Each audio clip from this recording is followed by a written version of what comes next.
Welcome to the No Rain, No Rainbows podcast. This is a show about pushing through obstacles and hard times in order to live a happy and fulfilled life.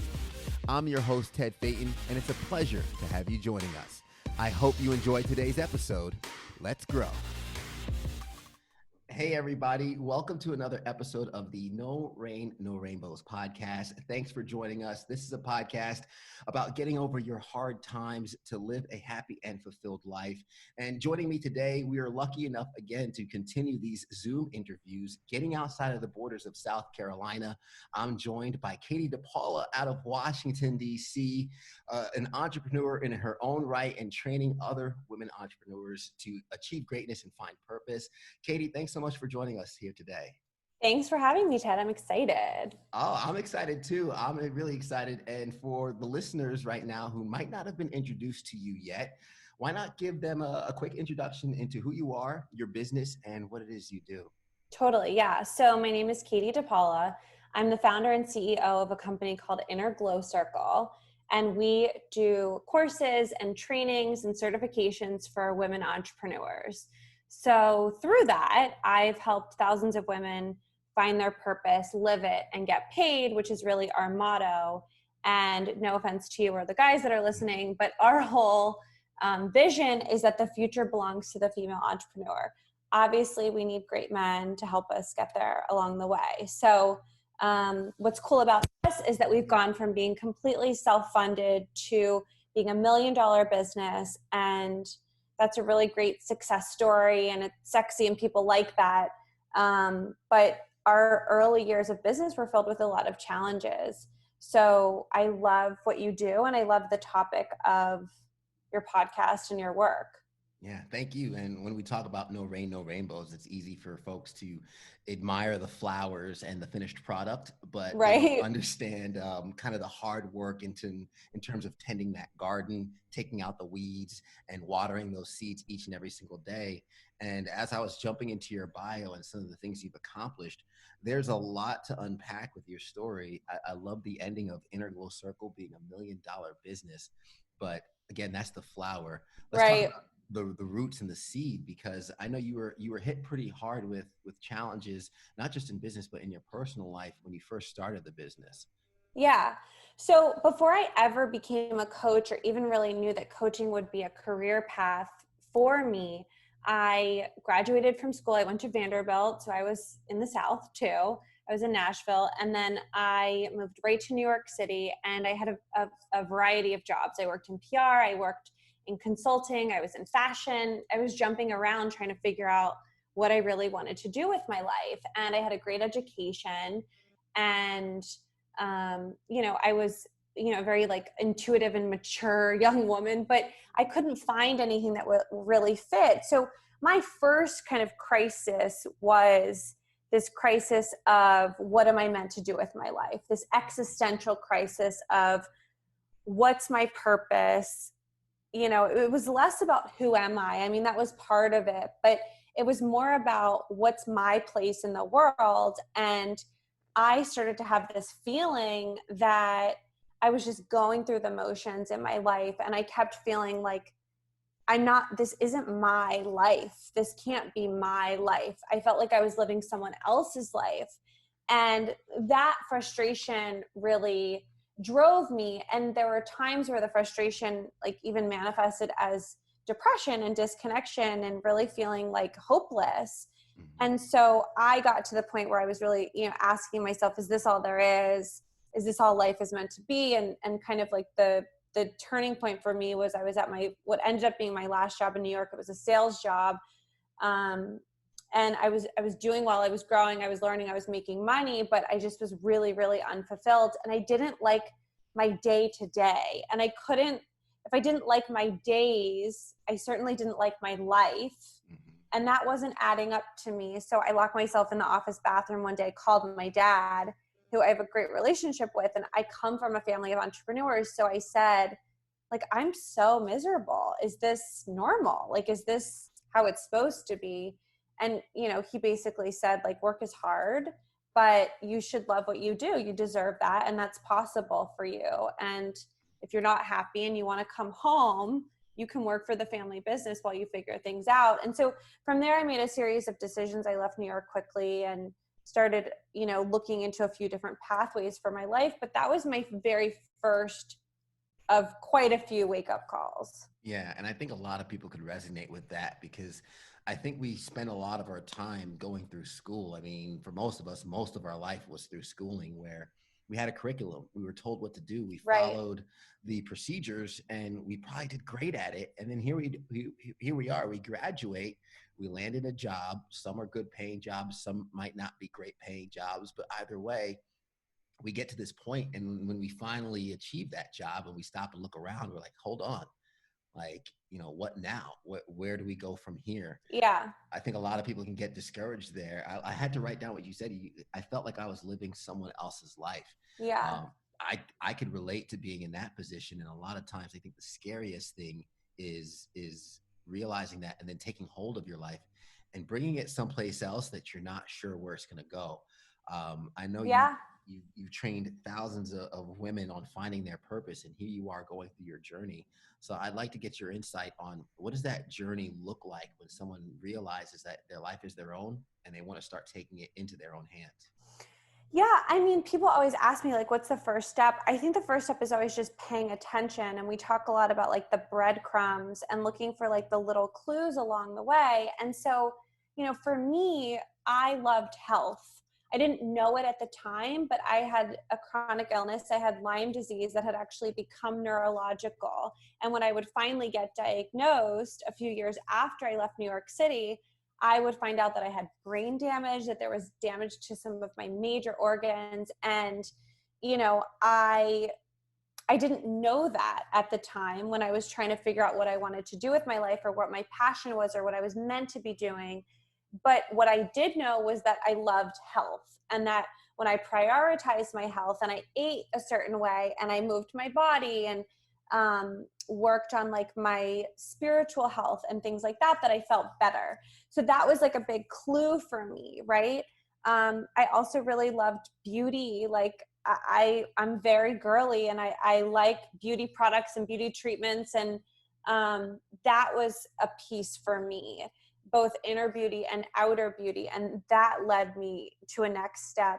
And then I loved writing. I was always a writer. I remember my grandfather, who was a very successful entrepreneur, telling me once, you can't make any money from writing. Like, authors don't make money.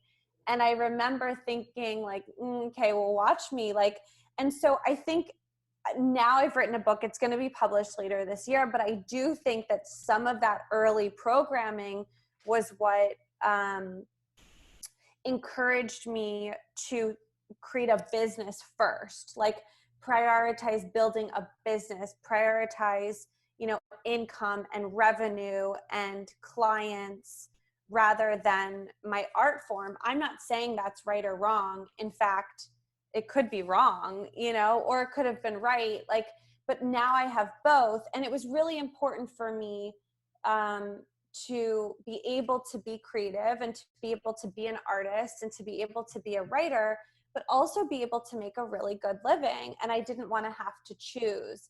And there weren't a lot of examples in my life of what that could look like. So now I understand, looking back. I think it's Steve Jobs who says we can only connect the dots by looking back, not by looking forward. But looking back, I can connect the dots and say, okay, I understand why I studied this in school. I understand why I did these jobs in New York. Like, I see how all the pieces were fitting together.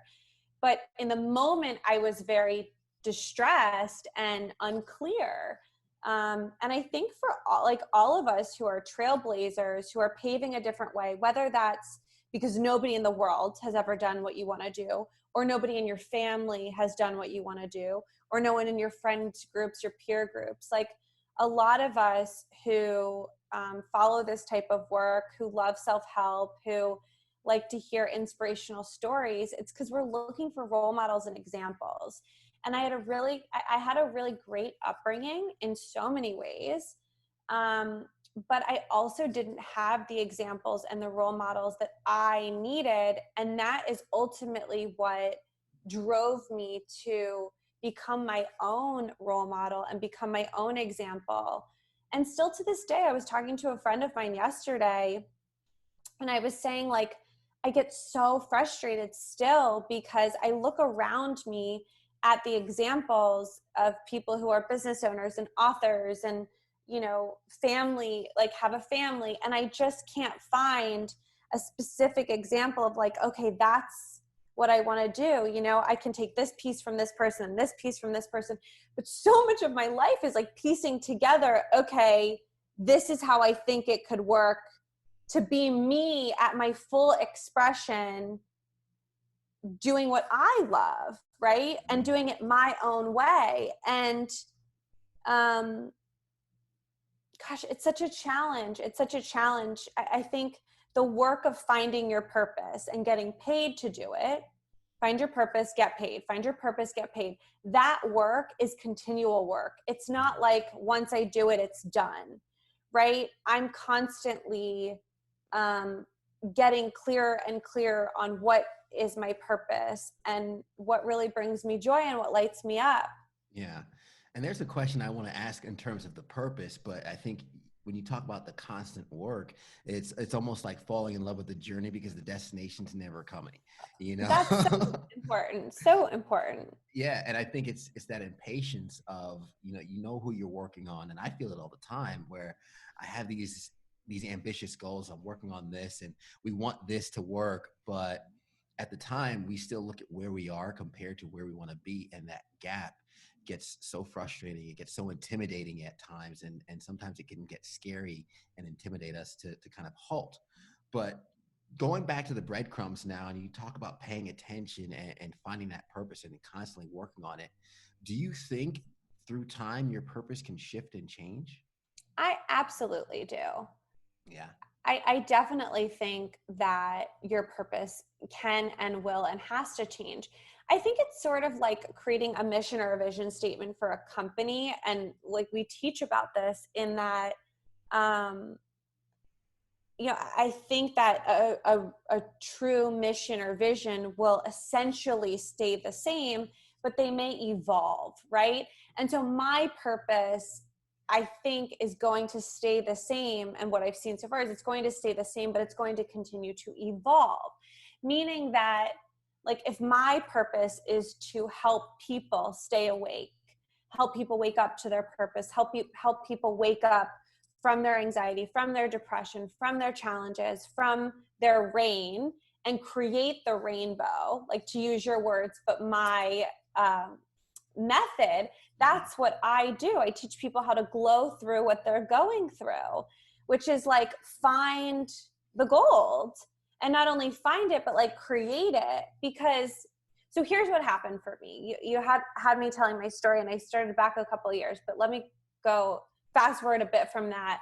So in 2014, I got diagnosed with chronic Lyme disease after losing feeling in half my body. So I got paralysis up the right side of my body. It started going into my face. And to be completely honest with you, I had done enough research and read enough stories about what I might have that I knew that facial paralysis could be permanent. And what eventually drove me to find an answer was the vanity of, I do not want to have facial paralysis. Wow. And so I was really, really, really afraid of facing the music. I knew after seeing over 30 doctors and being undiagnosed for 9 years that something was wrong with me. Every doctor I went to told me that it was either my anxiety, my stress, I should work less, I should drink more water, like all these other things. But I knew that something was fundamentally wrong. I ended up getting diagnosed with Lyme disease. And I had a few people over the years say, have you ever been tested for Lyme, or have you ever heard about Lyme disease? But I was like, I don't think it's that. And I had never been tested. But it was this two-part thing of like, Lyme is very hard to diagnose. There's a lot of invisible illnesses that are very hard to diagnose. That's a big challenge. There's a big market, a big group of people that really struggle with that, whether it's physical or mental health. Invisible illnesses are huge. And then the other part was I didn't want to really face the music, because if I really found out and understood what I was dealing with, I then had to deal with it, right? And I was terrified. And so it got so bad I couldn't ignore it, which is often what happens, right? Like that's why people will say like, you know, God didn't show up, or like the blessings didn't show up until I hit my knees. It's because you don't hit your knees until you're at your worst point. Yeah. And so that's what happened for me. It got to the point where I was like facing maybe living in a wheelchair, maybe having permanent paralysis, and I couldn't ignore it anymore. And so I finally contacted a Lyme specialist, got an appointment, got diagnosed, was told I had, you know, brain damage that could maybe be reversed. They weren't sure. All this information that felt so defeating in the moment. And then, you know, I start going through Lyme treatment. A year later, I lose my little brother to an accidental overdose. And then 6 months after that, I go through a really bad breakup that ends in court and restraining orders. I mean, it was crazy. So like when people come to me, and I have a lot of privilege, and I talk about this very openly in my book, and I think it's important to acknowledge. That being said, I also have had a lot of life challenges, and my goal is to be an example for people who feel like they have that vision of what they want to achieve in their life, but they're seeing what they don't have. Mm-hmm. And we all have things, and we all don't have things. And for me, like I didn't have health. I didn't have my own mental health. I didn't have my own well-being. I had lost my brother. I was bedridden, right? So I had these challenges to work through. And what ended up happening, Ted, was I said to myself, and this is the whole premise of what you stand for, but I said to myself, like, I'm not going to live in this sadness and depression and in this like lack of possibility. Like there has to be another way. But I also in that realized I had to be the one to create it. And that was where the breakthrough came for me. Like you create your rainbow. Like nobody comes down and just like puts it on you. Like you have to show up for it. Yeah, and you have to show up every day. And I know it sounds intimidating, but it's amazing when that decision is made in terms of taking responsibility and making that decision to create your own rainbows. And just to think that all those challenges you were dealing with, that the Lyme disease, the loss of your little brother, and going through that breakup, that's all through while building your business, correct? Oh yeah. So, I mean, you know, Like right as it was getting going. Yeah. that's the hard part too, because I mean, we've all heard the whole cliche: when it rains, it pours, and there is some truth to that. But at the same time, when it's raining and it's pouring, and I just saw it was even included in your bio, turning some of the greatest challenges into your greatest opportunities. It's sometimes when you're that down is when the effort and the work it takes to get out of that hole is really the traits that stay with you, that makes you into that person that you've always wanted to be. Yeah. I've used that example for my story with ulcerative colitis. I was in the hospital for 2 weeks and getting morphine, and I'm working on getting out of the hospital. And the result of me in there was stress, mental illness, not paying attention to my depression. And obviously I was on my knees at that point. And that was a switch of positivity that has led to what No Rain, No Rainbows is today. So hearing you go through that story, I think resonates with so many of our listeners as they go through some of their challenges in life. What is it like when you're going through all of the rain, all the darkness, but you see your first glimmer of light? What was that first glimmer of a light or a rainbow for you as you're pushing through these challenges and trying to build your business? That's a really, really, really good question. Like that's just a really good question to ask people in general. I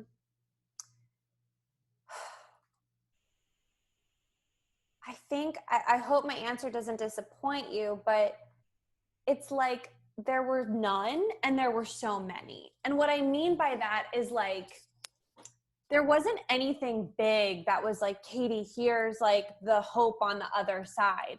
I mean, when I say like I had to take responsibility for my life, I had to take responsibility for my sickness. I got bit by a tick and like went to my dad and was like, Dad, what is that? Like I had like a mark on my leg. I can remember now, but we grew up where we grew up, people didn't know about Lyme disease. And my parents were like, it'll be fine in the morning. Like my parents were the parents that were like, you're not sick. Like go to school. Like you're dramatic. Right. And we had like that tough love upbringing, and my parents are amazing, but they didn't have a ton of sympathy. So, you know, we didn't, not like every illness or woe wasn't a big deal in our family. And I think in a lot of ways that made me strong. And I really had to dig for the meaning in everything I was going through. For me, it became a spiritual journey where I was like constantly like, please, like, show God, universe, like, whatever, show me, like, why am I going through all of this? And in me asking why, I was being told, like, create your why, create your purpose. And I started to realize, like, my purpose is just to feel happy. Like, my purpose is just to feel as much joy as I can. And then it's like, okay, well, what are the surrounding pieces that are going to get me there? What does my career have to look like? What do my relationships have to look like? How, you know, what does my like relationship with my body have to look like? What kind of exercise do I need to do? Right. And so I think that all we can ever really do is focus on ourselves and prioritize ourselves. And I do think that we have to put ourselves first. And that was really like, that was the biggest wake up call. And life is full of miracles if you look for them. Life is full of miracles if you allow yourself to see them. We're in the middle of the coronavirus right now, right? There's a pandemic happening in the world. And so I went hiking with my boyfriend the other day, and like, oh my God, everything was so green. Like the trees and the grass, and like, it was like a green that I haven't seen. Like it was like so green. And we were talking, and I'm like, oh my God, this is because there's so much more oxygen, right? And so I talk in my book about this idea of like the law of equal exchange, that like for everything lost, something equal is gained, and for everything gained, something equal is lost. And the energy is always replacing itself. The way to keep growing positively is to be replacing negative losses with positive gains. Okay, this is my theory. So you like it? Okay.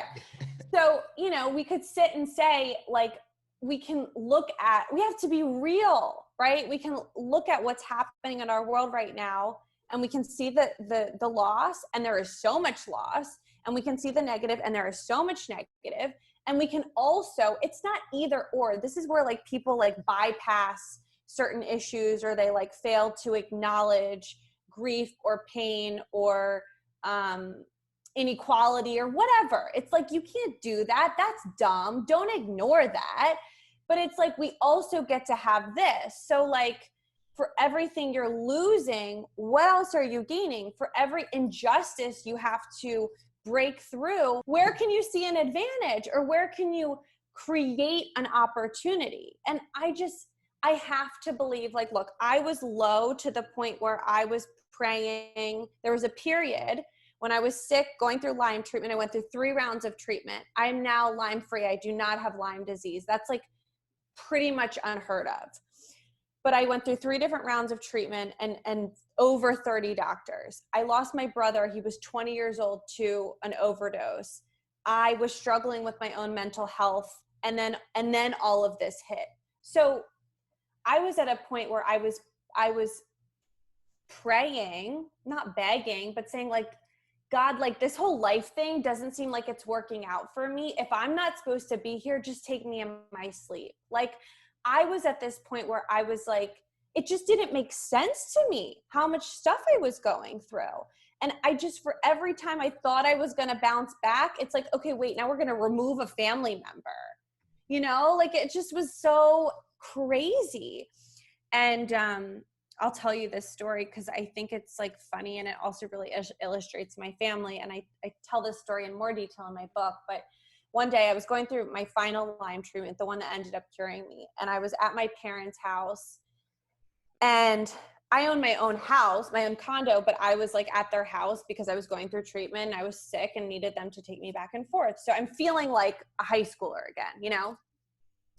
And I'm like laying in my bed doing whatever. And my dad's like sitting there on the floor in my room, like playing on his iPad or something.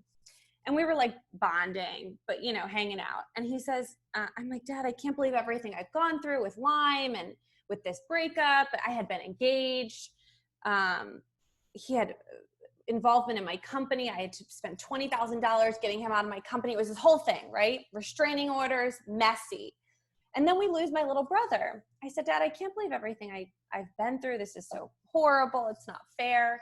And he goes, Katie, I guess I can finally lift the spell now. And I was like, what? And he goes, I think I'm going to finally lift the spell now. And I was like, Dad, what are you talking about? And he's like, look, to be honest, like you weren't that interesting. You're like this pretty white girl. You went to Vanderbilt. Like you're not that interesting. He's like, now you've gone through Lyme, you've lost your brother, you went through this horrible experience where you had to fight for ownership. Like now you've actually been through something. Now you can actually speak to people who have been through hard times. Who wants to hire you as their life coach when you haven't been through anything? And, we sort of have this kind of sarcastic relationship. And I was like, okay, you're annoying, like stop. But it was actually really interesting to hear him say that out loud. And I agree with him. And that's where, like, just to bring it full circle, we get to decide that our life experiences are going to shape us. And we get to be the example. Like you're an example for someone who hasn't seen an example like you that actually they can relate to. And I'm that example for some people, right? And that's why like this whole notion of like competition or there's too many podcasts. Why would you have a podcast? Like, or why would you have a coaching business? Or why would you put yourself online as a personal brand? There's so many. It doesn't matter until we have way too many positive role models. There's no such thing as competition. Yeah, absolutely. I love the passion because I could just hear it coming out. And I love that story because it sounds like that's something my dad would say in terms of like, you didn't have much to talk about anyway. But right. It's all about perspective. The way we view the things we've been through is how we move forward with that. Is it baggage or is it ammo to take on the world? I love that. And that's all we have is we have our experiences and we have our reflection on it. And as we move forward and we talk to others, a friend of mine, speaking of the abundance of podcasts, a friend of mine has a podcast on that. He was mentioning how the person he was interviewed talked about the pain he went through wasn't for him. It was for all the other people that he gets to help. And when you think of it like that, I think as people, we like to help. We like to be needed. We love service. That's why Christmas is the happiest time of the year, not because of the gifts that are being received. It's because of the gifts that you get to give. So when you realize that the things we go through in life is actually a tool that we could help others with, we can impact others with, completely changes the narrative. It completely changes the woe is me, I went through A, B, and C into thankfully I went through this. So now I'm better equipped to handle what's coming up in the future. Now you've mentioned your book a couple of times. We're coming up on the end here a little bit. I know the name of that book is At Least You Look Good. Yeah. I guess let's talk about some of the rainbows you've been experiencing as of recently. I know the book's coming out soon. What are some other things you're working on now? Yeah, I mean, now I feel like I'm at a place in my life where I can actually thrive. I can actually grow. I can actually look at what's next. Like when you're no longer having to survive and fighting every day for your mental health or for your happiness or for your joy or for a relationship or for money, right? Like I still have challenges in everything that I do. Life would be so boring without the challenges. That's what makes life. But I don't have to struggle to get up out of bed every morning. I mean, some mornings, but like I'm a healthy person and I've worked to get here. Pain is a hard thing, but it doesn't have to just be a hard thing. You can't let the bad stuff that happens to you take you out of the game. You have to fail forward, right? Like I talk a lot about this idea of glowing through what you're going through. And if you're a dude and that doesn't resonate with you, or if you're whoever you are, if that doesn't resonate with you, like the idea is find the beauty, find the power. To me, I ended up getting to the point where, you know, as I was going through everything, I was like, show me how to use this. Show me how to use this for good. Guide me. Show me what my next step is. Like, this can't just all be accidental. I started to realize that if there must be so much pain, there must be such a big purpose. Yeah.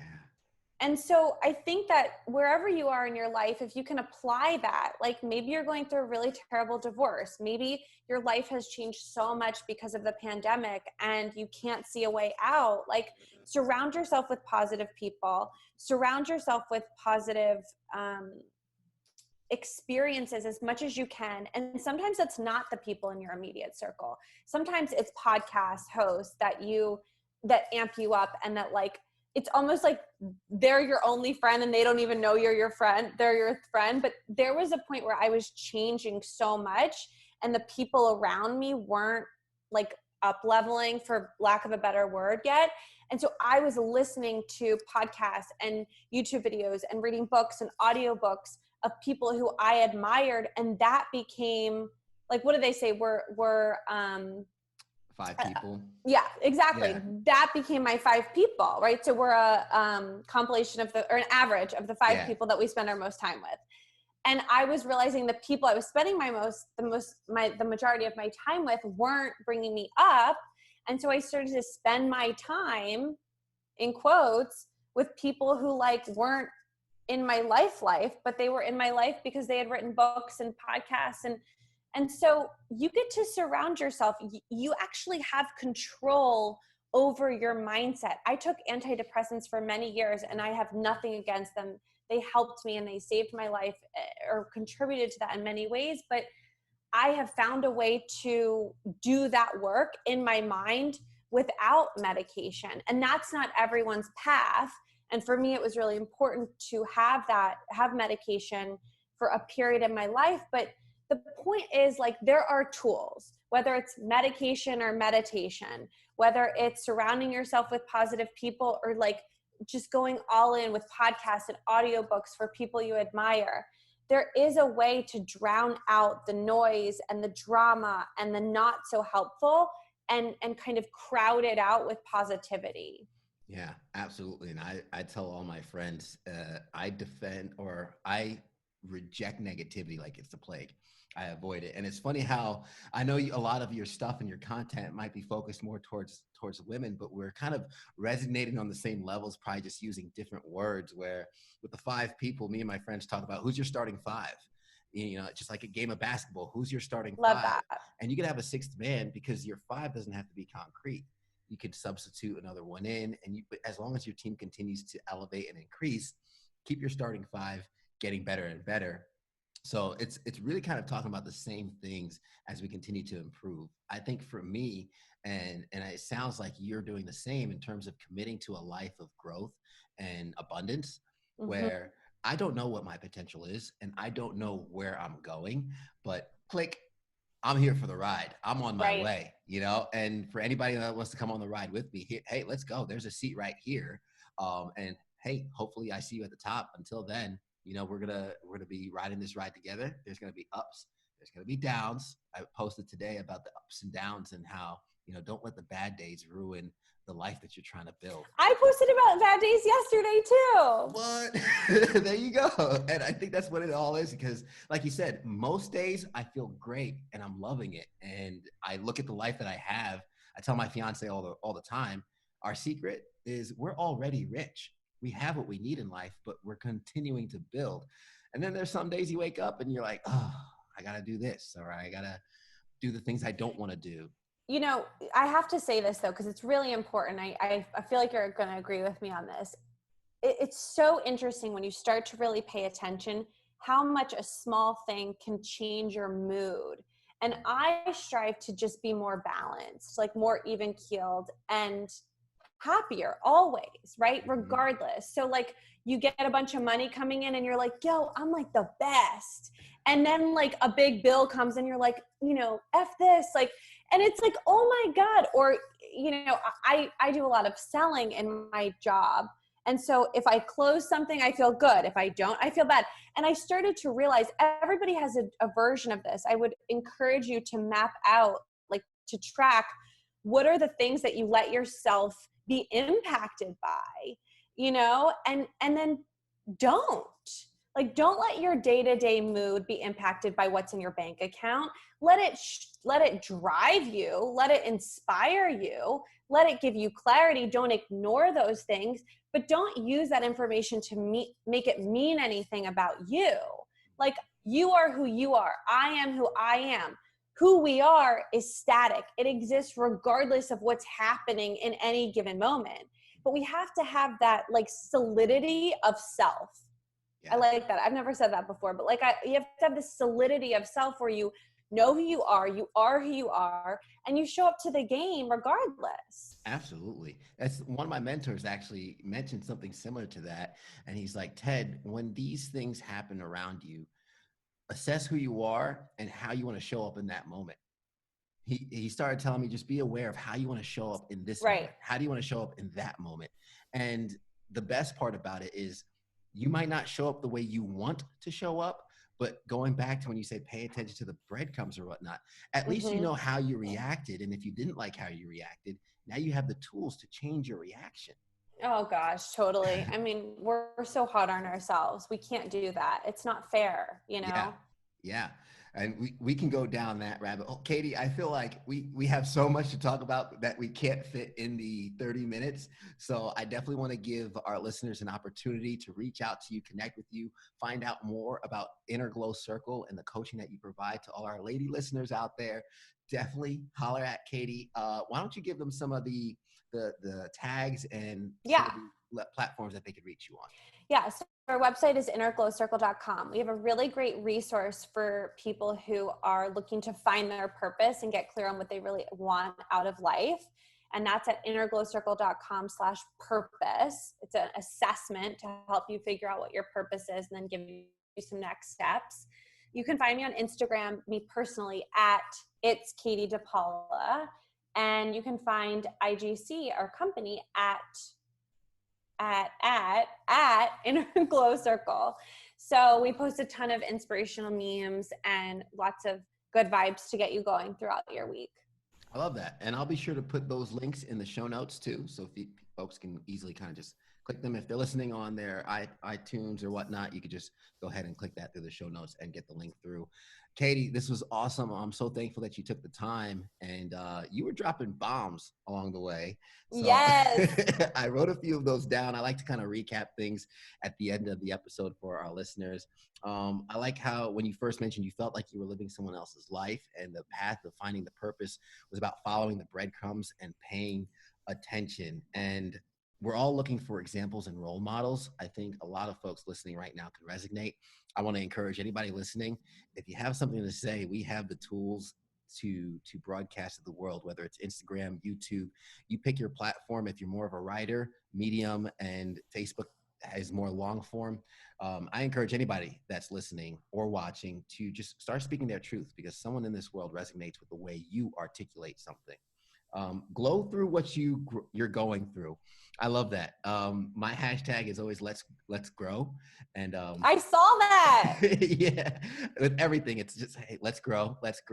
And I'll let my fiance know about the glow through what you're going through, because I think she'll love that too. And that there are so many miracles everywhere. We just need to look for them. I mean, a lot of us look at COVID-19 and this pandemic and the negativity that we're going through. Myself, I'm home more, but that's more time with my fiance, more time with my pup. And where there's a loss, there's a gain. And I do believe in all that balance of the universe. And finally, life would be so boring without challenges. That is so true. Katie, you dropped so much knowledge on this episode. I hope our listeners enjoyed it, and I'm thankful for them making it to the end, and I'm thankful for you giving me the time. Thank you so much. This was awesome. Thank you for everything you do. Absolutely. And thank you as well to the listeners and the watchers. Thank you. And like we always say at the end of the episode, everybody wants the sunshine, but they don't want the rain. But you can't get the pleasure without a little pain. Let's glow. The No Rain, No Rainbows podcast is recorded at Camaraderie, a collective workspace in Greenville, South Carolina, right off the Swamp Rabbit Trail.